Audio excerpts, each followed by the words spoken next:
السلام علیکم۔ آج ہم بات کریں گے اسٹائر پر۔ اسٹائر ادب کی وہ طرز بیاں ہیں جس میں طنز اور مزاح کے ذریعے معاشرتی برائیوں اور کمزوریوں پر تنقید کی جاتی ہے۔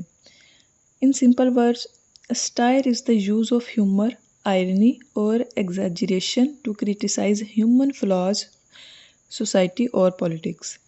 یعنی مزاح، مبالغہ یا طنز کے ذریعے معاشرتی حقیقتوں کو بے نقاب کرنا ہے۔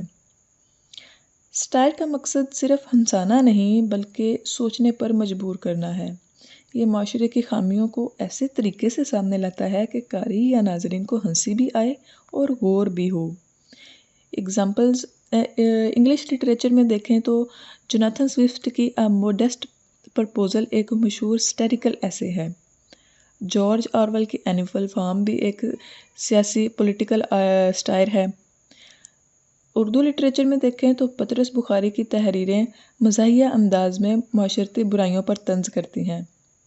ابن انشا نے بھی اپنی نثر میں شاندار اسٹائر پیش کیا ہے۔ اگر ڈیلی روٹین میں ہم اگزامپلز دیکھیں تو مزاحیہ پروگرام یا کارٹون جہاں سیاستدانوں پر بھی ہنسی کے ذریعے تنقید کی جاتی ہے۔ اسٹائر ہمیں معاشرتی برائیوں کو نئے انداز میں دکھاتا ہے۔ یہ ہمیں ہنساتے ہوئے ایک تلخ حقیقت کا احساس دلاتی ہے۔ اس لیے اسٹائر ادب میں نہ صرف تفریح ہے بلکہ اصلاح کا ذریعہ بھی ہے۔ دوستو، آئی ہوپ کہ آپ کو اسٹائر کا یہ شارٹ ایکسپلینیشن پسند آیا ہوگا۔ مزید لٹریری ڈیوائس کی ایکسپلینیشن کے لیے ہمارے ساتھ جڑے رہیے اور چینل کو سبسکرائب کرنا مت بھولیے گا۔ شکریہ۔